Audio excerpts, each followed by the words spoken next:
කලින් වීඩියෝදී අපි කතා කරා කම්පියුටර් සයිඩ් එකට ඉන්ට්‍රෙස්ටින් තියෙන ස්ටුඩන්ට් කෙනෙක් විදිහට ඕගොල්ලන්ට ලංකාව ඇතුළත හදාරන්න පුළුවන් ඩිග්‍රී ප්‍රෝග්‍රෑම්ස් මොනවාද සහ වා කොහොමද කම්පියුටර් සයිඩ් එකේ ඩිග්‍රී ප්‍රෝග්‍රෑම් එකක් සිලෙක්ට් කරගන්නේ කියලා. හරි.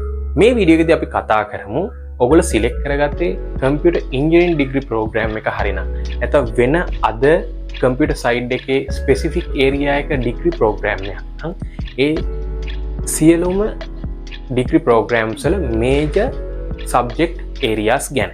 මෙන්න මෙතනදී තියෙන එක බෙනිෆිට් එකක් තමයි ඔයගොල්ලෝ කම්පියුටර් ඉන්ජිනියරින් කියන ඩිග්‍රී ප්‍රෝග්‍රෑම් එක සිලෙක්ට් කරගත්තා නම් ඔයගොල්ලන්ට මේ කම්පියුටර් ඉන්ජිනියරින් කියන ඩිග්‍රී ප්‍රෝග්‍රෑම් එක යටතේ අද ඩිග්‍රී ප්‍රෝග්‍රෑම්ස් වල සබ්ජෙක්ට් ඒරියාස් උත් මේ කම්පියුටර් ඉන්ජිනියරින් කියන ඩිග්‍රී ප්‍රෝග්‍රෑම් එක ඇතුළත කවර් වෙනවා.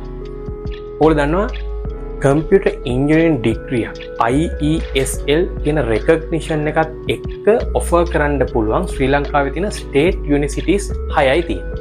ෆස්ට් එක තමයි මොරටුව, පේරාදෙණිය, රුහුණ, ජයවර්ධනපුර, ඕපන් සිටි ඔෆ් ශ්‍රී ලංකා සහ ජැෆ්නා කැම්පස් එක. මෙන්න මේ කියන ස්ටේට් යුනිවර්සිටිස් 6ට විතරයි කම්පියුටර් ඉන්ජිනියරින් ඩිග්‍රියක් ඉෂු කරන්න පුළුවන් IESL රෙකග්නිෂන් එකත් එක්ක.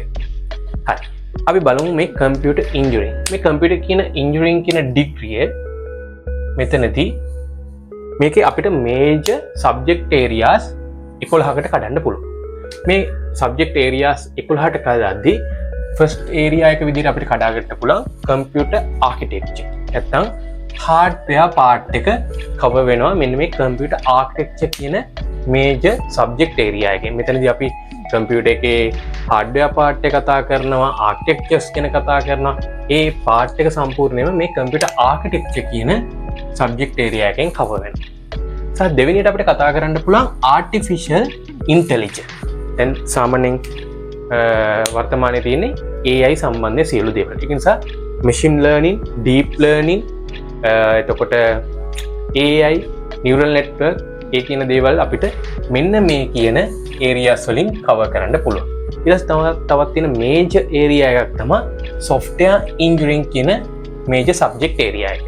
මෙන්න මේ මේජර් සබ්ජෙක්ට් ඒරියා එකදී අපිට කතා කරන්න පුළුවන් software engineering concept, data structures, quality assurance and testing සහ programming languages. මෙතනදී අපිට කතා කරන්න පුළුවන් Java, C, Python සහ frameworks ගැන මෙන්න මෙතන සබ්ජෙක්ට් ඒරියා එකදී අපිට කතා කරන්න පුළුවන්. හරි. ඊට පස්සේ තියෙන තව සබ්ජෙක්ට් ඒරියා තමයි database and information system. සහ පස්වෙනි සබ්ජෙක්ට් ඒරියා එකදී අපිට කතා කරන්න පුළුවන් basic electronics සහ digital electronics සම්බන්ධ සබ්ජෙක්ට් ඒරියා එක ගැන. ඊට පස්සේ අපි හැමෝම දන්නවා embedded system. embedded system නැත්නම් අපිට හඳුන්වන්න පුළුවන් IoT කියලා. හරිද? මේ සබ්ජෙක්ට් ඒරියා එකත් අපිට කවර් කරන්න පුළුවන් මේ කම්පියුටර් ඉන්ජිනියරින් කියන ඩිග්‍රී ප්‍රෝග්‍රෑම් එක යටතේ. ඔයගොල්ලන්ට පුළුවන් networking and data communication. data communication part එක සහ networking part එක කවර් වෙනවා ඔයගොල්ලන්ට කම්පියුටර් ඉන්ජිනියරින් ඩිග්‍රී එක ඔයගොල්ලෝ සිලෙක්ට් කරගත්තා නම් සහ ඊට තව සබ්ජෙක්ට් ඒරියා තමයි OS නැත්නම් operating system කියන සබ්ජෙක්ට් ඒරියා එක. ඊට පස්සේ information security සහ compiler. මෙන්න මේ කියන සබ්ජෙක්ට් ඒරියාස් ටිකත් අපි කතා කරනවා කම්පියුටර් ඉන්ජිනියරින් ඩිග්‍රී ප්‍රෝග්‍රෑම් එකක් යටතේ. so finally engineering mathematics. හරි. මෙන්න මේ පාර්ට් එක තමයි කම්පියුටර් ඉන්ජිනියරින් ඩිග්‍රී ප්‍රෝග්‍රෑම් එකේ සාමාන්‍ය මේජර් පාර්ට් එකක් විදිහට අපිට සලකන්න පුළුවන්. හේතුව මෙතනදී අපි කතා කරනවා engineering mathematics ගැන සහ discrete mathematics. මෙන්න මේ කියන සබ්ජෙක්ට් ඒරියාස් දෙකක් ගැනත් අපි කතා කරනවා. හේතුව මේ අපිට මේ හැම කන්සෙප්ට් එකක් ගැන කතා කරන්න කලින්ම අපිට mathematical foundation එකක් ඕනේ මේ ඩිග්‍රී ප්‍රෝග්‍රෑම් එක යටතේ. ඒක නිසා සාමාන්‍ය ඕගොල්ලෝ කම්පියුටර් ඉන්ජිනියරින් කියන ඩිග්‍රී ප්‍රෝග්‍රෑම් එකක් සිලෙක්ට් කරගත්තොත් ඕගොල්ලෝ අද ඩිග්‍රී ප්‍රෝග්‍රෑම්ස් වල තියෙන මේජර් සබ්ජෙක්ට් ඒරියාස් නැත්නම් කෝ ඒරියාස් ටිකත් ඕගොල්ලන්ට කවර් වෙනවා කම්පියුටර් ඉන්ජිනියරින් කියන ඩිග්‍රී ප්‍රෝග්‍රෑම් එක යටතේ.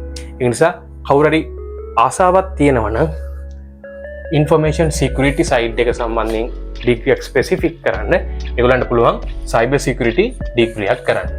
සහ data science නැත්නම් AI ඩිග්‍රී එකක් කරන්න ආස නම් ස්පෙસિෆික් කරන්න ආස නම් ඒගොල්ලන්ට පුළුවන් මෙන්න මේ වගේ ඩිග්‍රී එකක් කරන්න. හරි එම්බෙඩඩ් ඉන්ජිනියරින් කියන ඩිග්‍රියක් ඔයගලන්ට හදාරන්න පුළුවන් වෙනම ඔයගලගේ ස්පෙસિෆිකේෂන් එක අනුව. ඔයගලන්ට ස්පෙસિෆයි කරන්න පුළුවන් ඕනේ විතරක් software engineering නම් ඔයගලන්ට පුළුවන් software engineering කියන ඩිග්‍රී ස්පෙસિෆිකේෂන් එක කරන්න. but ඔයගොල්ලෝ computer engineering කියලා ඩිග්‍රිය කරනවා නම් ඔයගලන්ට මේ කියන whole wide range එකම cover වෙනවා computer engineering කියන degree program එක යටතේ. ඒ degree program එක තෝරගන්න එක ඔයගොල්ලන්ගේ skills මත තමයි depend වෙන්නේ. ඒ නිසා ඔයගොල්ලෝ computer engineering degree එක තෝරගන්නවා නම් ඒක පොඩි benefit එකක් වෙනවා හැම specific area එකක්ම cover වෙන නිසා. හරි මේ YouTube channel එකේදී අපි කතා කරන්නේ computer engineering side එකේ degree program එක යටතේ තියෙන subject areas ගැන. ඒක නිසා දැන් මෙන්න මෙතනදී මේ subject area ටික කතා කරද්දී software engineering, database, electronics, embedded data communication and network, OS, cyber security, ඒක නිසා AI ඒ ගැන කතා කරන නිසා අනිත් degree program වල subject area කතා වෙන නිසා ඒ නිසා ප්‍රශ්නයක් වෙන්නේ නැහැ. හේතුව මේ degree program එකේ subject area එකෙන් ඉතුරු field වල subject areas cover වෙන නිසා. හරි මේකේ series එකක් ගේන්නම් කොහොමත් දැනටමත් මේකේ පටන් ගන්න තියෙන්නේ software engineering part එක පටන් අරන් ඉවරයි.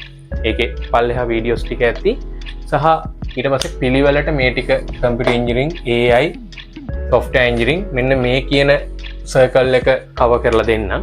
ඒ නිසා මේ playlist ටික වෙනම හදලා තියෙන්නේ.